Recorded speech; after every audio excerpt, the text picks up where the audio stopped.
Hola, hola, buenos días. Hoy es martes 21 de septiembre del año 2021.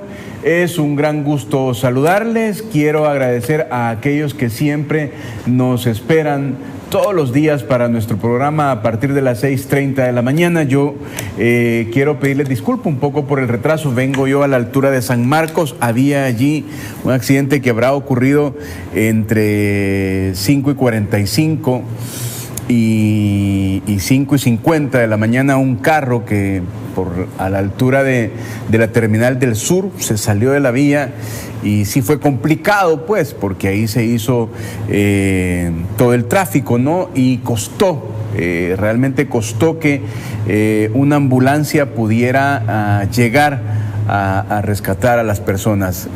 Pasamos casi una hora allí, así es que eso explica la razón de nuestro retraso, pero le agradezco muchísimo por su audiencia, le agradezco muchísimo por sus comentarios en las redes sociales, por sus preguntas, y eso evidentemente nos lleva a la reflexión, ¿no? Que hay que manejar siempre a la defensiva.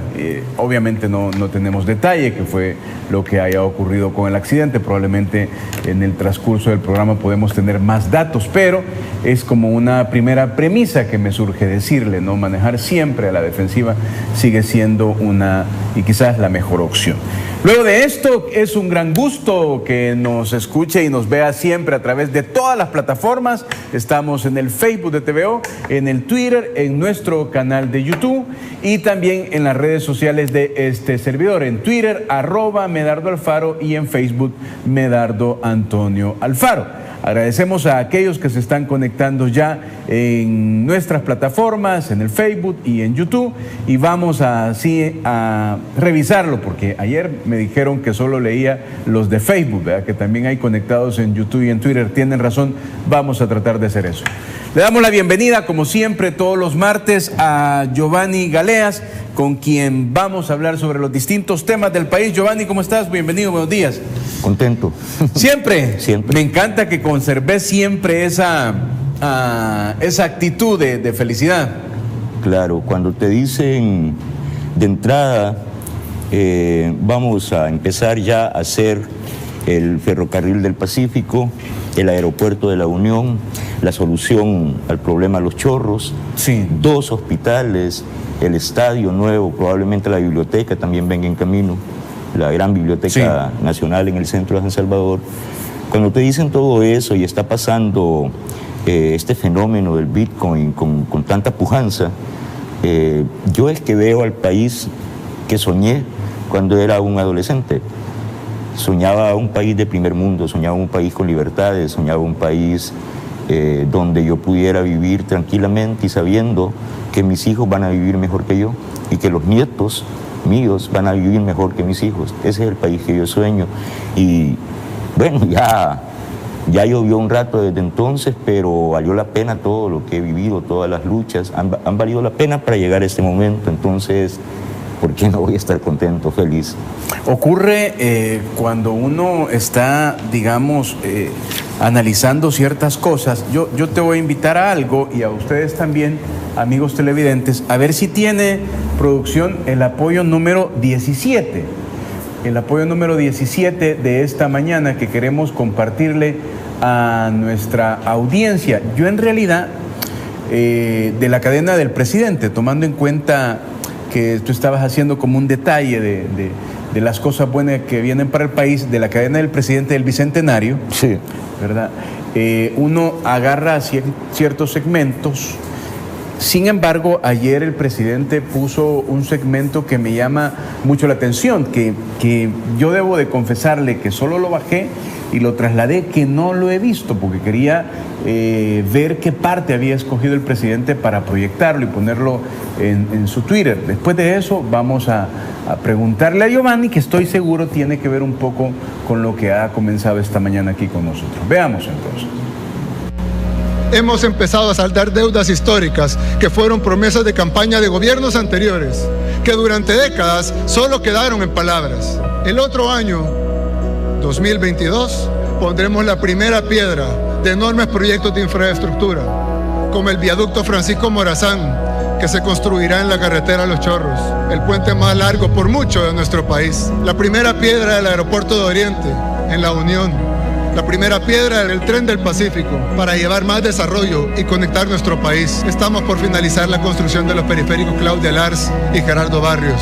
También vamos a empezar a construir el nuevo Estadio Nacional e invertir muchísimo más en deporte. A pesar de heredar un sistema de salud colapsado, donde los pacientes, y nadie me va a dejar mentir, ustedes mismos lo vieron en los medios de comunicación, en las fotografías donde nuestros pacientes dormían en el suelo, no tenían cama y no estaban en pandemia. El sistema de salud estaba colapsado previo a la pandemia y a pesar de haber heredado ese sistema de salud, hemos tenido y seguimos teniendo uno de los mejores manejos de la pandemia a nivel mundial.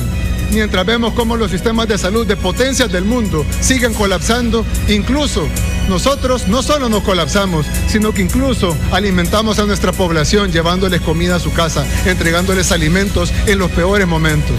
Y no solo en el manejo de la pandemia, sino también en la vacunación que tiene que ver con la misma. Tenemos el mejor esquema de vacunación de toda Centroamérica, el cuarto de Latinoamérica, y estamos en los 50 mejores del mundo, incluyendo todas las potencias internacionales que tuvieron acceso privilegiado a la vacuna. Estamos avanzando también en la mejora de nuestro sistema nacional de salud, no solo en la pandemia, no solo en el Hospital El Salvador, no solo en la vacunación, sino también vamos a construir un nuevo hospital en la zona norte, en Nejapa, y vamos a construir totalmente nuevo el Hospital Rosales, que es el hospital de referencia en nuestro país, que no se ha reconstruido en más de 70 años, y lo vamos a dejar de un nivel mejor que el Hospital El Salvador. Nadie puede negar los éxitos del Plan Control Territorial, que sigue dando excelentes resultados. El mes pasado fue el mes más seguro en toda la historia de El Salvador, con menos homicidios enteros en todo el mes de lo que había en un solo día en los gobiernos anteriores. Y esas cifras están respaldadas por organismos internacionales y por todas las instituciones del Estado. ¿Que hay problemas? Sí, pero no tenemos los homicidios que tenían en un día, no los tenemos en un mes. Y estamos hablando del mismo país, y no estamos hablando de décadas aparte, estamos hablando del mismo país hace unos años. Muy bien. A ver, yo quisiera un comentario tuyo de esto y luego conversamos, digamos, de fondo de la conversación. Ya dijiste algo, ¿no? Pero, ¿cómo preguntarte? Cuando uno ve esto, tú lo acabas de decir, son cosas que nunca habían ocurrido en el país. Uno prevé un despegue económico, aún con los antecedentes de la pandemia en el 2022. Sin embargo, para algunos, no sé cómo lo tomas tú, este es un momento complicado para el gobierno del presidente Nayib por lo que está ocurriendo en el ámbito político-diplomático. Pero quizás antes de entrar en esa parte, ¿por qué los salvadoreños deben de mantener la confianza que esto que dice el presidente va a ocurrir? ¿Y por qué es que este proceso que inició con la llegada del presidente Bukele a la presidencia de la República y luego la Asamblea Legislativa con la bancada Cian es de plano indetenible? ¿Dónde ves tú los agarres históricos, simbólicos, políticos en el pueblo que esto no tiene retroceso? Yo sí recuerdo una frase del presidente que dijo en el 1 de mayo, mientras tengo aliento, nada de esto va a retroceder. Sí, bueno, digamos una prueba objetiva de la que se puede partir de por qué tenemos confianza en el presidente Bukele, o tengo yo pues personalmente confianza, y por qué yo repito esa frase de tengo 1000 razones para creerle, o tengo más de 1000 razones para creerle al presidente Nayib Bukele, y ni una sola razón para creerle a esos miserables de la oposición y a sus aliados nacionales e internacionales. Ni una sola razón. Pero tengo más de 1000 razones para creerle al presidente Bukele, y no solo yo. Es que, si tú recuerdas, en cierta manera el 28F del 2021 se planteó como un referéndum. Sí. Es decir, el pueblo había votado ya una vez por el presidente Bukele, el 3F. Sí.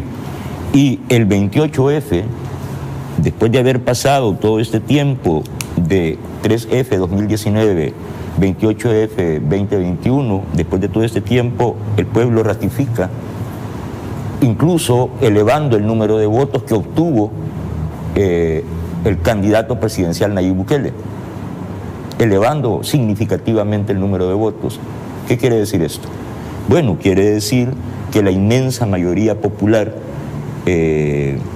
pues piensa exactamente lo mismo, que debemos confiar en el presidente Bukele no por sus discursos, que son muy inteligentes, no por la narrativa, como suele decirse.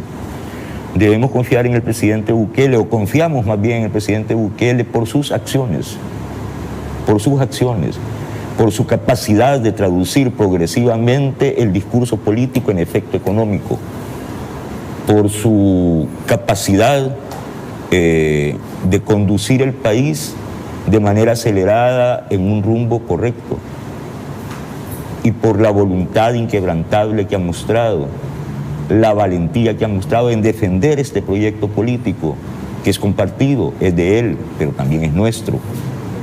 También es nuestro. De hecho, sin nosotros este proyecto no tiene viabilidad. Tiene viabilidad en la medida en que la inmensa mayoría del pueblo, más del 90%, lo respaldamos este proyecto. Y no es porque el presidente Bukele sea guapo, cante bien las rancheras, cuente buenos chistes, es porque todos nosotros conocimos el Plan Cuscatlán y nos ilusionamos con ese proyecto. Y cuando vemos ya al candidato convertido en presidente y comienza a operar primero el tema de la seguridad. Yo estaba viendo la vez pasada en ese canal, hace unos días contigo, ¿De Roberto será? No, a Merino Monroy. Ah, ok. ¿Qué es él? Ministro de la Defensa Nacional. Sí, no, pero es general, ¿no? ¿Verdad? Almirante, contraalmirante. Contraalmirante, sí. Merino Monroy, lo estaba viendo acá, la manera en cómo fue articulando la explicación del éxito del Plan Control Territorial, la manera en que interrelacionó los datos y sobre todo los datos que ya son resultado directo de la cuarta fase del Plan Control Territorial, la fase incursión, ¿no? Y cómo se traduce todo esto en términos prácticos. Esto es seguridad, pero es que hay una relación directa, pero muy directa, entre seguridad y economía. El gasto, lo que se gasta en seguridad es inversión, no es aumentarle grasa al Estado, es ponerle músculo al Estado. Hay una relación muy directa entre seguridad y pobreza, por ejemplo, entre seguridad y progreso económico en la medida en que se resuelve el problema de la seguridad pública. Entonces, el despegue económico de El Salvador, que ya está en curso y que pronto va a empezar a ser muy sensible de manera muy concreta en el bolsillo de los salvadoreños, ya está sintiendo. Por supuesto que esto es progresivo, esto es un proceso, pero es que están a la vista los factores que lo van potenciando. Entonces, ¿por qué creerle al presidente Bukele? Porque nos está metiendo a este paisito en el que ya muchos habíamos dejado de creer, muchos estábamos por colgar la toalla, si no es que ya la habíamos colgado, otros decidieron irse porque aquí ya no vieron futuro para nada. No habían oportunidades, ni empleo, ni pensiones, ni salud, ni educación, ni seguridad, y encima apareció el fenómeno criminal de las pandillas y el crimen organizado, ¿no? Y entonces, bueno, por un instinto de conservación, muchos se fueron y tuvieron éxito allá afuera en condiciones bien hostiles, y esos muchos que se fueron, más de 3 millones, ahora tienen, como yo, una ilusión renovada en el país.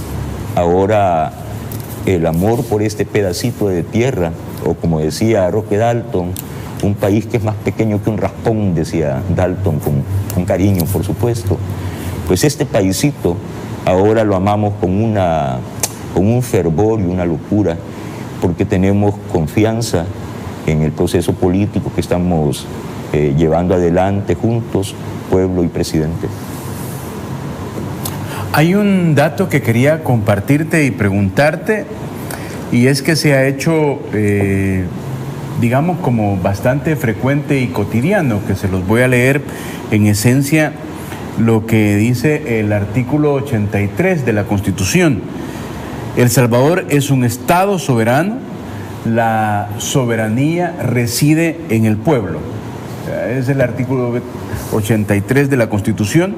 El Salvador es un Estado soberano, la soberanía reside en el pueblo.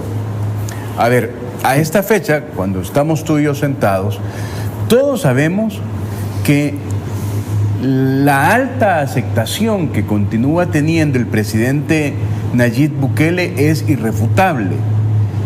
Todos lo sabemos eso. Y si esa alta aceptación de los salvadoreños significa que interpretan, comprenden y apoyan las políticas públicas desarrolladas por el gobierno, ¿por qué en este momento se siente una especie de que este artículo, El Salvador es un Estado soberano, la soberanía reside en el pueblo, que puede ser un momento histórico para de plano hacer lo propio de todos los salvadoreños, estaría siendo como vulnerado? Bueno, mira, siempre que tú te levantas y comienzas a caminar, pues lo más normal es que pises algunos callos, sobre todo si tienes la decisión, la voluntad irrenunciable de no pararte, de no detenerte, de avanzar contra cualquier obstáculo. Entonces, bueno, cuando existe esa voluntad de avanzar, lo más probable es que pises algunos callos, hieras algunas sensibilidades. Yo recuerdo que hace un par de días el presidente Bukele dijo, algunos les gusta lo que está pasando en el país y sé que a otros no, que pueden ser amigos poderosos, pero ni modo, se van a tener que aguantar. Esto lo dijo el presidente Bukele hace 2 días. Sí. No. Sí. Sé que a algunos no les gusta, pueden ser amigos poderosos, pero ni modo, se van a tener que aguantar porque este proceso es irrenunciable, es irrevocable porque tiene el acompañamiento de la mayoría del pueblo, es decir, del soberano que tú estás correctamente mencionando. El problema, Medardo, es que todas las constituciones dicen eso. Sí. Todas las constituciones, la de Haití, la de Nicaragua, la de Honduras, la de Guatemala, la de todo Sudamérica, la de México, todas las constituciones dicen así. No. El problema es que las constituciones pueden ser papel mojado, y lo son en la inmensa mayoría de los casos, papel mojado. No. Verborrea, discurso. Por eso es que los pueblos se cansan, por eso es que los pueblos se vuelven indiferentes a la política, y la política deja de ser una pasión y se convierte en algo sucio, algo que no nos gusta, desagradable. No, el juego de los partidos, el juego de la clase política no nos gusta a los ciudadanos, porque sabemos que lo que dicen es papel mojado. Bueno, palabras que se lleva el viento, mares de tinta que se diluyen, agua. El problema es cuando se hace realidad ese principio. Y cuando empieza a hacerse realidad la promesa política, el discurso político, cuando es que comienza a hacerse realidad y a reenamorar al ciudadano, cuando el ciudadano se siente protegido, cuando el ciudadano ve que la promesa política se traduce en efecto económico. Es que esta es la cuestión. Por eso es que muchas mentes brillantes tienen la percepción de que economía es política quinta esenciada. Economía es la quintesencia de la política. Pasarse hablando como Fidel Castro 10, 12 horas en la plaza pública y habla y habla y habla, bonito por cierto, muy lindo los discursos de Fidel, pero con un pueblo con su economía deteriorada, con un pueblo en permanente retroceso económico, con un pueblo que tiene que salir, como dicen los cubanos, a resolver todos los días el tema de qué voy a comer ahora. Entonces, bueno, tú puedes hablar de dignidad, de nacionalismo, antiimperialismo, de lo que quieras, decir palabras muy lindas, pero ¿cómo se traduce eso en el bolsillo de los ciudadanos, en la seguridad de los ciudadanos, en la dignidad de los ciudadanos? La pobreza no es indigna, pero es un terreno en el que es muy difícil mantener la dignidad en medio de la pobreza y mucho más de la pobreza extrema. Saber esto, es lo que explica la velocidad del presidente en generar los cambios, que no son improvisados, como he dicho, que están articulados ya en el plan Cuscatlán, plan que nosotros conocemos. Entonces, mi respuesta es esa. Ok, a ver, Giovanni, hay tantas maneras de enfocarte. La siguiente pregunta, uno puede pensar, por ejemplo, que el gobierno de El Salvador, el presidente Nayib Bukele, tenía en ese término una extraordinaria relación político-diplomática con el gobierno de los Estados Unidos hasta el término de la presidencia del presidente Trump. Luego asume el gobierno demócrata y hemos visto todo lo que ha ocurrido, pero quiero compartirte esto, cuando usted quiera, producción, las primeras dos, que son declaraciones de la embajadora de los Estados Unidos en las últimas horas. Está en una televisora y dijo esto: lo que estamos viendo claramente es un declive de la democracia en su país, El Salvador. Encargada de negocio de los Estados Unidos, perdón, es la encargada de negocio de los Estados Unidos. Y luego viene el otro, por favor. Es increíblemente lamentable que estemos en esta situación, porque todos teníamos esperanza de un cambio, de algo diferente en El Salvador. Y hay otro que yo lo siento sí ya bastante fuerte, ¿no? En términos de que lo está diciendo la encargada de negocios. Cuando quiera, producción, tal vez el tercero. Y dice nuevamente: lo que estamos viendo claramente es un declive de la democracia de su país, El Salvador. No solo palabra mía, es básicamente el consenso en Washington el que está diciendo tanto el lado republicano como el lado demócrata. Y hay uno más que es parte de lo que dijo la encargada de negocio. Si nosotros no decimos algo, ¿quién va a decirlo? Más ahora que el gobierno toda la maquinaria armada para estar atacando, dice la embajadora, la encargada de negocio. Yo sé que esto es, no sé, te dejo a ti, pero si nosotros no decimos algo, ¿quién va a decirlo? Eso en cualquier parte del mundo puede ser injerencia. Mira, ahora la administración norteamericana está diciendo esto, pero es la misma administración norteamericana que tenía a los talibanes encima y no los vio, y que tuvieron que decir: no, es que esperábamos que esto iba a pasar dentro de un año, de 6 meses, teníamos tiempo. Y al día siguiente los talibanes estaban en la capital, en Kabul. No lo vieron. ¿Y cuánto es el presupuesto de la CIA, de la Agencia de Inteligencia Norteamericana? ¿Cuánto es el presupuesto? ¿Cuánta gente trabaja en análisis geopolítico en los Estados Unidos?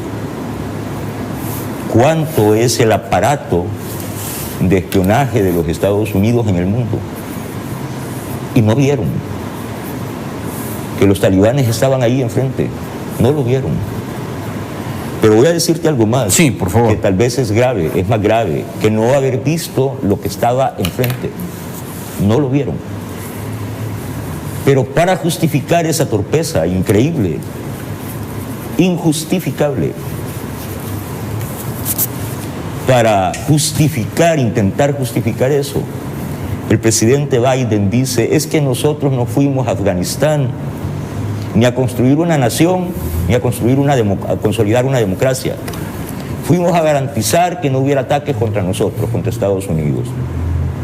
Dice eso después de 20 años de estar ahí en Afganistán, involucrados en una guerra.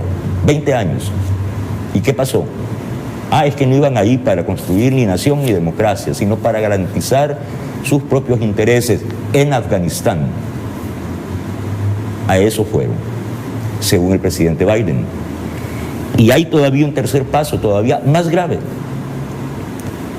¿Quiénes armaron a los talibanes? ¿De dónde nació la beligerancia de los talibanes? Que eran unos pastores de ganado ahí entre los pastunes, en una región muy focalizada de Afganistán. ¿Quiénes los armaron? ¿Quiénes crearon ese monstruo? Los norteamericanos. ¿Para qué? Para que esos pastores de ganado se enfrentaran a los rusos que habían invadido Afganistán. ¿Y qué hicieron? Meterles una cantidad de misiles tierra-aire para neutralizar la aviación rusa. Y los rusos fueron vencidos en toda la línea y tuvieron que salir como los norteamericanos de Vietnam. ¿Quiénes crearon la fuerza militar talibana? Estados Unidos. Luego Estados Unidos invade Vietnam, se quedan Afganistán, se quedan 20 años ahí y salen como salieron en los años 70 de Vietnam. Los mismos cuadros. ¿De qué estamos hablando? De una política internacional totalmente errática. Totalmente errática. Y el presidente Bukele, el día de ayer, puso el dedo en la llaga. En esta misma línea de análisis, el presidente recordó, dice más bien, y lo dice en inglés y en español para que se oiga alto y fuerte. ¿Recuerdan la cantidad de condenas contra el gobierno de Haití? Por parte del Departamento de Estado norteamericano. Tenemos ese tuit, producción, para que sea un mejor análisis, indudablemente. El apoyo número 9, producción, y continúa con sí, la idea, Giovanni, por favor, va a aparecer ahí. ¿Recuerdan la cantidad de condenas del Departamento de Estado al gobierno de Haití? Ahí están. Tiempo después, un comando de mercenarios extranjeros. Sí. Entran a la casa del presidente y lo asesinan delante de su esposa. Lo matan. Y poco después tenemos las escenas vergonzosas en la frontera sur de los Estados Unidos, ahí en el borde de Texas, de una increíble cantidad de haitianos. Pongamos la producción de fondo. Entrar a los Estados Unidos y siendo maltratados de manera salvaje. Esta es la evolución de los hechos. Este es el país del que estamos hablando y la administración de la que estamos hablando. ¿Sobre qué base hizo su campaña el Partido Demócrata en los Estados Unidos? Sobre la base de una humanización del trato a los migrantes. ¿Y qué fue lo que pasó? Exactamente el reverso de lo que prometieron. ¿Cómo han tratado a los emigrantes? ¿Cuál ha sido el trato en la frontera sur hacia los emigrantes? ¿Cuál es la diferencia? ¿Cuál ha sido la diferencia? Ninguna. ¿De qué estamos hablando entonces? De una política internacional errónea, en toda la línea. En toda la línea. Voy a terminar este análisis con un pequeño análisis, con una breve reflexión. Ahí están las imágenes que tú estabas comentando, mira. Claro, han dado vuelta por todo el mundo. Sí. Ahí están. Es innegable. Consecuencia de política de esta administración. Y es cuando tú decís que el presidente puso el dedo en la llaga, cuando dicen, recuerdan las numerosas condenas del Departamento de Estado contra el presidente de Haití y su gobierno. Luego un grupo de mercenarios extranjeros entraron a la residencia presidencial y lo asesinaron a tiros frente a su esposa. Semanas después, esto pasa en la frontera sur de los Estados Unidos. Me agarro muy bien esa idea que tú acabas de decir. El mismo gobierno que prometió humanizar la política antimigrante que se supone había realizado Trump. Sí. ese mismo gobierno es el que está haciendo Estamos esto. hablando de una administración sumamente errática que invierte los valores. Estamos hablando de una encargada de negocios, doña Jane Manes, que dijo literalmente que el ex fiscal Douglas Meléndez era un héroe. En el concepto, en la cabeza de la señora encargada de negocios de la Embajada de los Estados Unidos en El Salvador, ese delincuente que quedó totalmente expuesto, cuando con lujo de detalles el expresidente Saca vuelve a contar, no es que pero es que lo vimos todos durante su juicio, sino que vuelve a contar con lujo de detalles cómo ese fiscal sustrajo del juicio parte de la prueba, pero es que era la parte fundamental. Este fiscal, para hacerle juicio abreviado, le exigió y logró sacar del juicio y que los jueces aceptaran eso, parte de la carga probatoria. ¿Y cuál era esa parte? Citar a todos los beneficiados por los 300 millones o más de 300 millones que sustrajo del fondo público Antonio Saca, y que él estaba dispuesto y tenía la lista, y empezó a leerle en el juicio, y fue el fiscal el que le dijo: no, eso no entra en el trato, de eso no hable. Todos lo vimos. ¿Quién hizo eso? Douglas Arquímedes Meléndez. ¿Protegido por quién? Por la Embajada de los Estados Unidos. Y al cual, a ese delincuente, esta encargada de negocios lo considera un héroe, dicho por ella textualmente: este hombre debe estar en la cárcel, si es que muchos se han tardado. ¿No? Allá anda salto de mata, ¿no? Escondido, si es que solo los delincuentes se esconden. Pero en la cabeza de esta señora, el villano de la película se llama Nayib Bukele. Pero resulta que para más del 90% de los salvadoreños, y subiendo, más del 90% hasta el 97%, el que resulta un villano para ella es un héroe para nosotros.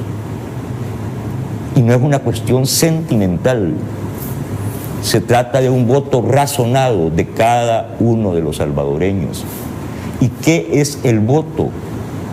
Es la legitimación de nuestros representantes, el modo en que nosotros elegimos a nuestros representantes, la manera en que legal y pacíficamente elegimos. Decimos: queremos que nos gobierne.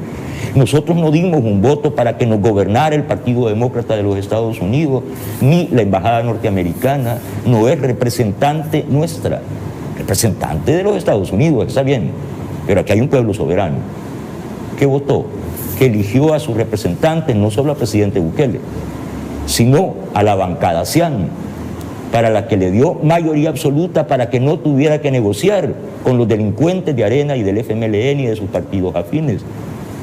¿Y quién defiende a esos delincuentes? Ahora resulta que son aliados. Ahora resulta que la embajadora May tiene gran aprecio por esa gente a la cual el pueblo sacó de las instituciones. ¿De qué estamos hablando entonces? Estamos hablando de una inversión de valores. De eso estamos hablando. ¿Protegiendo a quién? Mira, para terminar esto, sí, antes de que termine yo gritando indignado. Ya casi lo siento y por eso sí, vamos a terminar aquí. Sí, solo voy a terminar con esto. Mira, hacen una nueva lista Engels en la que ponen a nuestros 5 magistrados legítimamente electos por los diputados, que es lo que tienen que hacer. Que fueron legítimamente electos por el pueblo. Exactamente, y solo termino con esto. Los ponen en la lista Engels, pero no ponen a uno solo de los funcionarios hondureños acusados de corrupción, de narcotráfico, incluso de cosas que tienen que ver con el crimen directo, con crímenes de sangre, pues. No aparece ninguno. Ninguno. Ninguno. El problema somos nosotros, que estamos avanzando en un proyecto político respaldado por la inmensa mayoría del pueblo. Y contra eso está esta administración demócrata norteamericana. Es muy difícil de entender, pero es una pena que se deteriore o que se lastime la relación con un país como los Estados Unidos. Pero como dijo el presidente Bukele, con esa valentía que lo caracteriza, si no le gusta, se van a tener que aguantar. A ver, te quiero comentar con tu experiencia y tus años, y te lo voy a decir así como dicen muchos, al costo. En la medida que hemos ido abordando este tema, que es la referencia que más tenemos ahorita de la audiencia, es decir, de los conectados que están en todas las plataformas de redes sociales, pero además, evidentemente, agradecemos muchísimo a usted que está viéndonos a través de la televisión nacional, tanto en Claro 24 como en Tigo 23 Nacional y en toda la zona oriental. ¿Por qué estoy haciendo énfasis en esto? Porque en la medida que estás hablando de esto, mis conectados en Facebook suben, es decir, es como que uno pensara, mira, ya viste lo que está diciendo Giovanni con Medardo, es porque van en creciendo. Por eso te voy a dejar como esta inquietud, con la esperanza de que no grites indignado. El tema es, y si lo gritas, bueno, sos salvadoreño, ¿no? Son sus sentimientos. El tema es que cualquiera puede pensar que lo que está ocurriendo con esto de la lista de Angel es geopolítica. Es decir, son mensajes políticos para el que gobierna, y estos mensajes políticos van evidentemente cargados, a partir que en esta lista de Angel no hay nadie de la oposición. Dijo el diputado William Soriano, por ejemplo, hemos sacado innumerables actos de corrupción y ninguno fue señalado. ¿Es que acaso no es una lista sobre corrupción?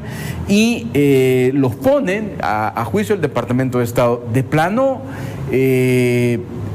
¿deben de preocuparse los salvadoreños de lo que pueda venir a futuro? ¿O qué confianza le das tú a los salvadoreños que lo que has dicho al principio, la senda no se detiene? Y bueno, esto ya va a pasar, ya dio declaraciones y mañana sigue, aquí nada cambia.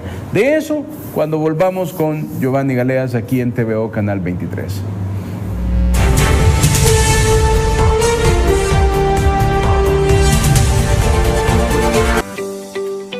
Centro de Negocios Multiservices ofrece servicios notariales, bodas civiles, taxes, renovación de TPS, traducciones, llenado de aplicaciones, contrato de vivienda, venta y renta de casas, formas de inmigración, verificación de casos de inmigración, DMV Services, MBA Services y poderes notariales salvadoreños. Llama ya al 571-484-2958 o visítanos en 101 East Holly Avenue, Suite 3, Sterling, Virginia, 20164, contiguo a DMV Sterling.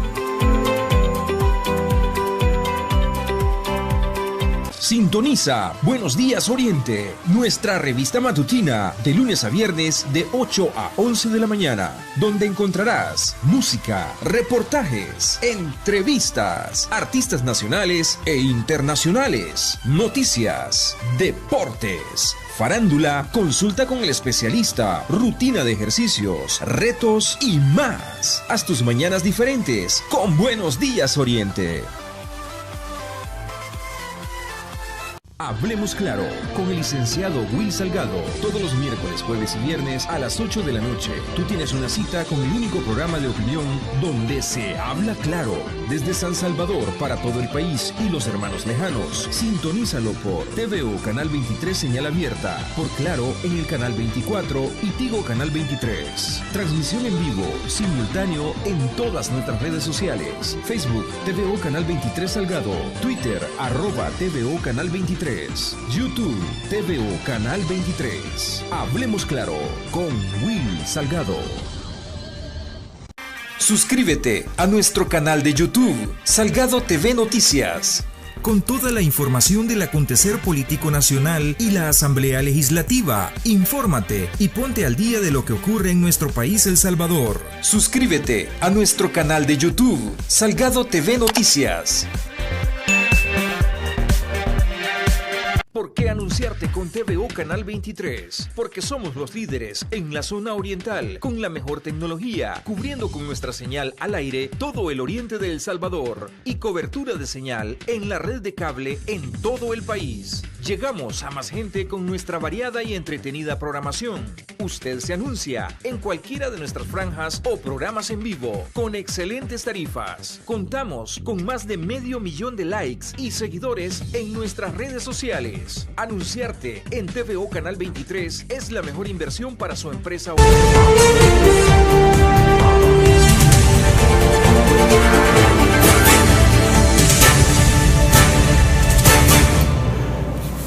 A ver, gracias por su sintonía. Es martes 21 de septiembre del 2021. Agradezco sus comentarios. Me quedo con lo que habíamos terminado antes de irnos a comentarios. Quiero comentar lo que alguien me dijo, por ejemplo, que fue esa buena relación con el gobierno republicano del presidente Trump que permitió, escuche esto, que en una llamada telefónica el presidente Trump o el presidente Bukele lograra allí más de 600 ventiladores que vinieron en el momento más difícil de la pandemia. Quiero abonar con esto, le dejé la interrogante a Giovanni, que estoy seguro la tiene ahí a flor de piel, ya no agrego más, te escuchamos y vemos, Giovanni. Tú me preguntabas, en este camino de hostilidad de la administración demócrata hacia el pueblo salvadoreño y su presidente, porque no es un pleito con Nayib Bukele, no, es un pleito con nosotros, con el pueblo salvadoreño que está aquí y con el que está fuera de las fronteras, en su mayoría en los Estados Unidos. Eso pueden verificarlo perfectamente en redes sociales. ¿Por qué esto es irrevocable? ¿Por qué tenemos confianza? ¿Y por qué aquí nadie está temblando? Porque van a venir los Estados Unidos a sacar al presidente Bukele o a ir a su casa a matarlo. ¿Creen que eso es posible? ¿Creen que eso pueden hacerlo? ¿No? ¿En qué reside nuestra confianza? Miren, o mira Medardo, ¿sabes tú por qué un grupito de zaparrastrosos, aventureros, vagabundos, españoles vencieron al Imperio Azteca? A ver, abónanos tú. Eran muy poquitos al mando de Cortés, sí, y lograron derrotar a un imperio, al Imperio Azteca. Unos cuantos españoles, porque lograron la alianza de los pueblos sometidos por el Imperio Azteca. Los totonacas, bueno, una cantidad enorme de pueblos que estaban siendo sometidos, que le pagaban un tributo al Imperio Azteca. Y toda esta gente se sumó y conformó un ejército muchísimo más numeroso que la fuerza azteca. Los españoles eran poquitos, muy pocos. Pero es que los aztecas se habían ganado la animadversión de los pueblos circundantes, de todos. Y todos se fueron encima de los aztecas. Eso definió el triunfo. ¿Qué quiere decir esto? ¿Por qué hablo de esto?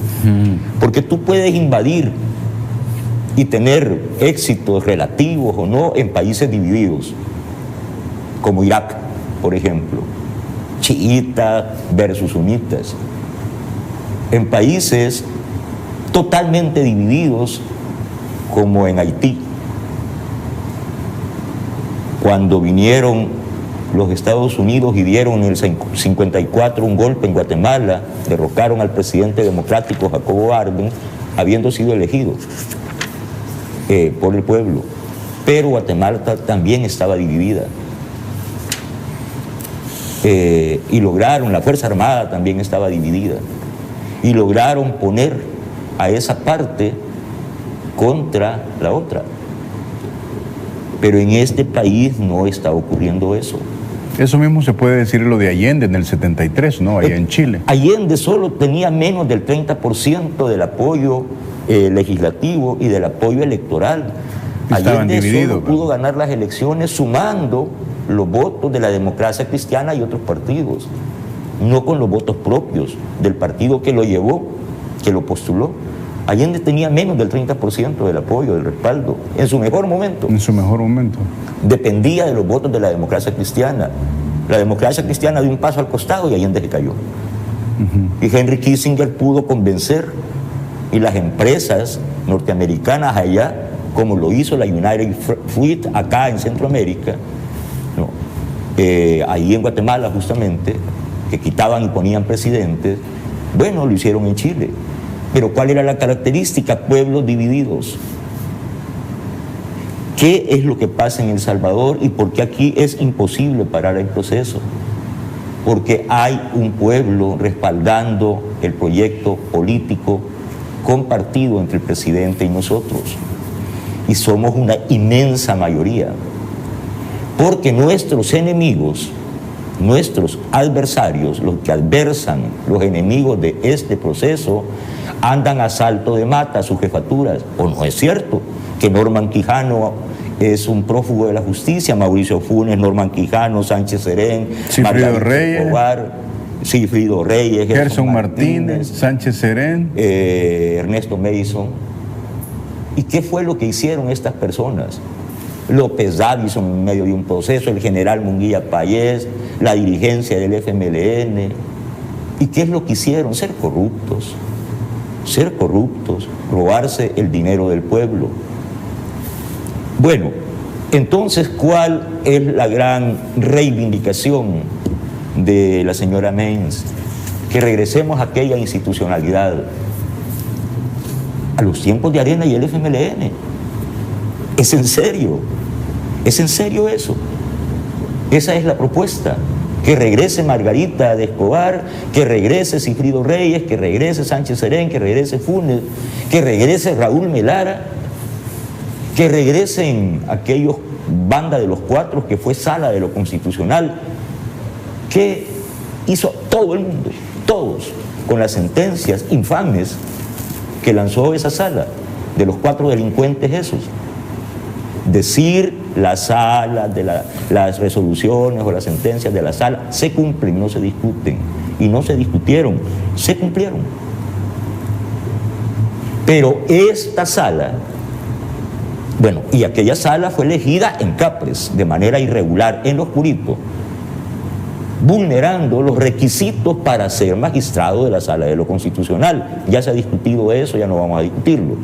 De manera tan irregular que los nombraron ahí en Capres con presencia de Félix Cristián. ¿Qué tenía que ver los jefes de los partidos políticos? Eso se debe nombrar en la Asamblea los diputados, en deliberación de máxima publicidad, y se hizo allá en lo oscurito.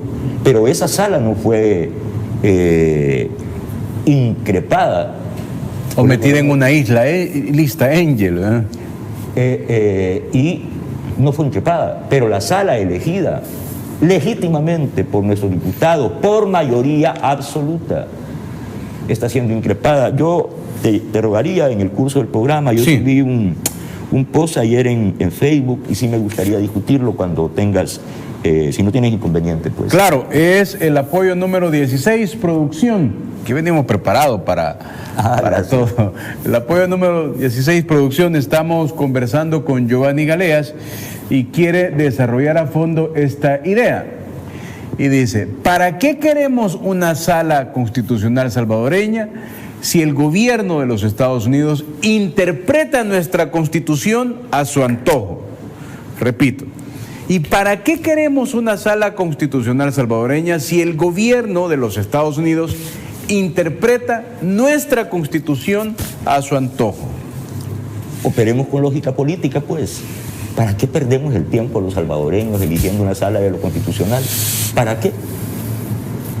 Si en la embajada de los Estados Unidos interpretan la Constitución y nos dicen cómo hay que interpretarla. La lógica de la sentencia de la sala no se discuten, se cumplen, es que ese es el máximo tribunal de interpretación constitucional, es el tribunal de cierre, más allá no hay nada. Más allá no hay autoridad humana por encima. Esa es la máxima instancia de interpretación de la Constitución. Bueno, ellos dieron una resolución. Ahora la oposición se olvidó de que las resoluciones no se discuten, se cumplen. Ahora sí las discuten. Y la discute la Embajada de los Estados Unidos y el Departamento de Estado norteamericano.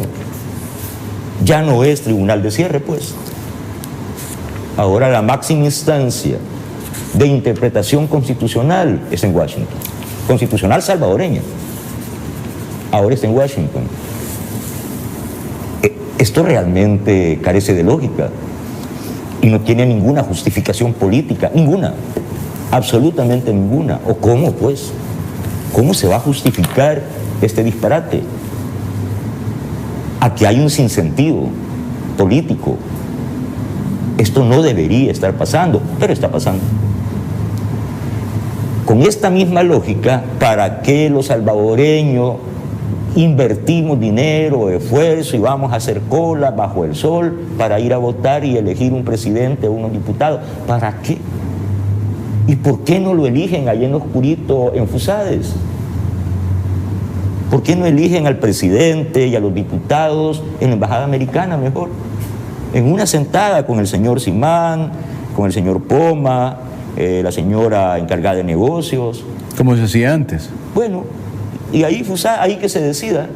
Vos vas a ser el presidente, ustedes van a ser los diputados y ustedes los ministros. Y nos ahorramos tanto esfuerzo, tanto dinero. ¿Para qué gastamos en hacer elecciones, pues? ¿Para qué vamos a votar si nuestras autoridades, las que nosotros elegimos, no son respetadas por los factores de oposición, que por cierto son bien poquitos, en disolución y asalto de mata, muy mezquinos, muy miserables, corruptos además? Bueno, que los elijan ellos, sin presentarse a las urnas. Es que habría que ahorrarnos todo eso y esperar que la interpretación de la Constitución salvadoreña la haga la señora Manes o Manes. No. Entonces, bueno, 5 magistrados que están ahí son floreros.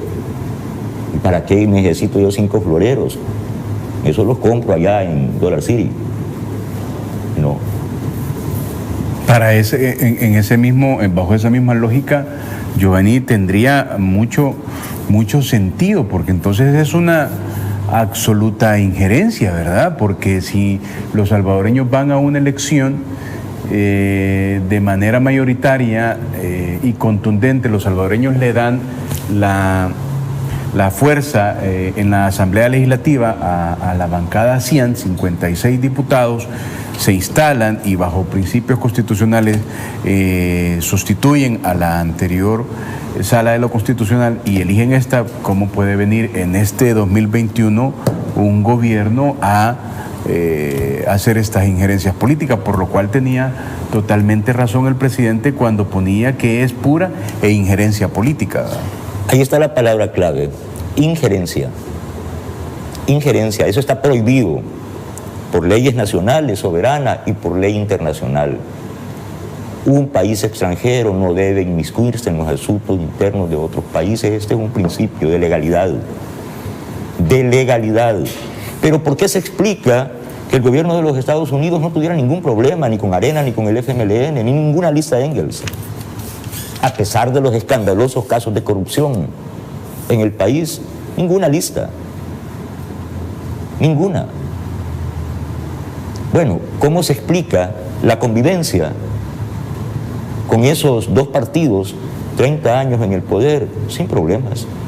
Ahí le gritaban en la calle Yankee Gujón los del FMLN. No había problema. No había ningún problema. Ahí va el Fomilenio, ahí va la ayuda internacional, ningún problema. Ahí algunas declaraciones más bien chistosas, pero no tuvo problema. ¿Saben por qué? Porque ni Arena ni el FMLN adversaron el modelo neoliberal creado en los Estados Unidos, en Bretton Woods, en Washington, el consenso de Washington. No adversaron el proyecto de los Estados Unidos para América Latina. Estaban cómodos.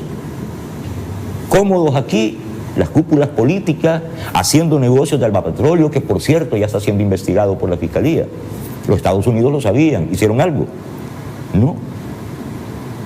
Con toda la corrupción respecto a las privatizaciones impulsadas por Arena, ¿hicieron algo? No, nada. Contenta estaba la señora Manes aquí cuando era embajadora con el gobierno de Sánchez Serén. Contenta. Ningún problema. ¿Y Sánchez Serén con cuántos votos le ganó Arena? Con 6.000 votos. ¿Y Nayib Bukele con cuántos votos le ganó Arena al FMLN, al PDC, al PCN, a Democracia Salvadoreña, todos juntos. No lograron los votos que logró el presidente Bukele, los derrotó a todos en línea.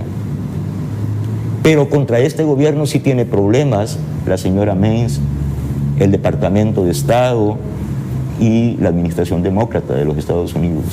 ¿Por qué será? Yo recuerdo un Twitter... Perdón, es que dale. yo voy a decir por qué. Es que lo voy a decir por qué. En cierta manera ya lo dije. El tema de la economía es política quintesenciada. ¿Saben cuándo empezaron los problemas para Nayib Bukele? ¿Saben? En realidad, cuando empezaron. Con el concepto de libertad económica. Cuando Nayib Bukele y su proyecto, planteado a los salvadoreños de manera abierta, específica, explícita, que está colgado en línea, que es el Plan Cuscatlán, pone el concepto de inclusión financiera y la práctica de la libertad económica. Y entonces nosotros ya no tenemos que pagarle casi 500 millones de dólares a estas casas que mandan, que son las intermediarias de las remesas para nosotros. Ya no tenemos que pagarle comisiones a los bancos. Y el que quiera puede usar Bitcoin para ahorrarse eso. Y porque en este país, yo no sé si vieron ustedes la Comisión Financiera de la Asamblea Legislativa, cuando sentaron primero a los banqueros y hace poco a los señores de las telefonías. Y los señores de las telefonías fueron a decir mentiras ahí. Y Dania González, presidenta, y los diputados que la acompañaron, entre ellos William Soriano, les dijeron: ustedes han venido a mentir aquí. Nos están mintiendo. Por esto y esto, les pedimos su colaboración para corregir los abusos que están cometiendo contra el pueblo, y si no lo hacen ustedes, lo vamos a hacer nosotros, en una ley. Claramente dicho. ¿Cuál es el tema? No se trata de una guerra del Estado salvadoreño contra las telefónicas, contra las empresas internacionales. Se trata de corregir abusos cometidos por empresas poderosas contra el pueblo. Y eso es lo que hay que hacer. Y eso es irrenunciable. Y lo vamos a hacer, le guste o no le guste a quien sea. Los abusos contra el pueblo salvadoreño tienen fin con este gobierno. Tienen que parar. Por no haber parado los abusos, es que el partido FMLN y el partido Arena están en la calle de la amargura, en aquella esquinita de la infamia. Por eso. Y por eso van a desaparecer. Totalmente. Totalmente. ¿Cuándo empezaron los problemas del presidente Bukele? Cuando se pone firme y dice: se acabaron los abusos. Y en este país hay libertad económica, hay inclusión financiera. Y muestra una voluntad firme para llevar al país al desarrollo. ¿Y qué quieren, pues? Que nos quedemos eternamente en el subdesarrollo. Que nos quedemos viviendo en chabolas, en favelas, en colonias marginales, en casas de cartón. Eso quieren. Que el 80% del pueblo no tenga acceso a los servicios básicos que debe proveer el Estado, y que según el consenso de Washington se convirtió en negocio de los privados. Todo, seguridad, agua, salud, educación, todo negocio privado. Soluciones privadas a los problemas públicos. El Estado renunció a proteger a los ciudadanos, a cumplir la Constitución, que le garantiza derecho de empleo, derecho de vida digna, de techo a los ciudadanos. ¿Se la cumplió? No. No. Porque todo se convirtió en negocio de un grupito de grandes empresarios privados. Todo lo convirtieron en negocio. Todo, incluyendo la seguridad. Y miren cómo no fue. Y los resultados, Giovanni, siguen siendo altamente positivos, porque cuando te escucho de la seguridad, ahí está el otro día que tú recordaste que vino el ministro de la Defensa Nacional, cabalmente así un detalle pormenorizado que uno tenía, y ahí está la entrevista colgada para verlo, y ahí estaba la razón del éxito, ¿verdad? Véanla, vean la explicación detallada, interrelacionada, perfectamente circunstanciada y fundamentada que da el ministro Monroy del tema del plan control territorial, pero fundamentalmente de los resultados de la fase 4. Vean esa entrevista, es que es impresionante la explicación. Hay un tuit que yo recuerdo cuando vino la encargada de negocios y bueno, puso la cordialidad diplomática y en algún momento pone, y la embajada siempre está ahí a disposición para solucionar los problemas que han habido como ha ocurrido antes. Es decir, uno podía inferir que ahí llegaban las dirigencias de Arena y el FMLN a ponerse de acuerdo con la mediación de la embajada y bueno, hoy probablemente eso pasó sin pena ni gloria, y eso tiene que ver un poco con la prestancia y la determinación del presidente Bukele, y hasta este día, y de acuerdo a lo que tú decías, manteniendo tu confianza, nada va a cambiar y es inexorable. Siempre va a estar a la base los cambios que este país ha demandado por más de 200 años. Mientras el presidente Bukele, como él lo ha dicho textualmente, esté de manera inequívoca del lado del pueblo, esto es irrenunciable. El día en que el presidente Bukele deje de estar del lado del pueblo, ese día no va a tener la inmensa mayoría respaldándolo. Así de sencillo. ¿Y no será que eso ocurre si el aparato ideológico, con todas estas narrativas que monta, logra permear a la gente? Nunca más. Es que siempre me hace la misma pregunta y me sorprende, porque es como en el fondo hay un temor. No. Si es que este pueblo salvadoreño ya ha vivido todos los horrores, vivimos la esclavitud, vivimos el agravio, el abuso, la exclusión, nos echaron del país a la tercera parte de los salvadoreños, nos hicieron fraudes electorales continuos, nos pusieron en la nuca una neblina de coroneles y generales represivos que nos gobernaron 48 años, del 32 al 79. Continuaron con la guerra. Nos han expoliado un grupito pequeño, pero muy voraz y muy poderoso de oligarcas. Nos han expoliado como pueblo. Convirtieron incluso a los salvadoreños que se fueron en mercancías. Terminaron aprovechándose de las remesas. Hemos vivido ya la guerra los salvadoreños. ¿Qué más? Entonces, ¿será que la narrativa de Roberto Rubio, de Fusades, de ANEP, del Faro, Factum y todo esto, nos van a dividir?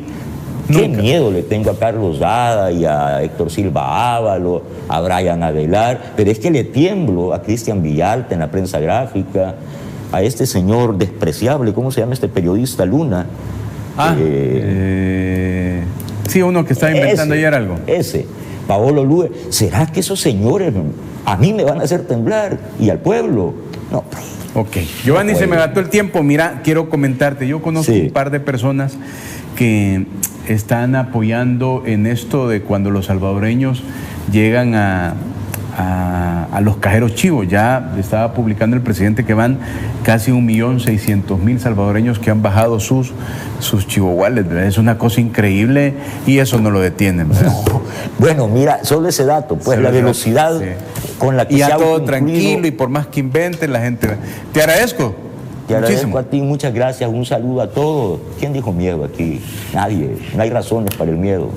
No hay razones. Muy bien. Todos los pusilánimes tienen miedo.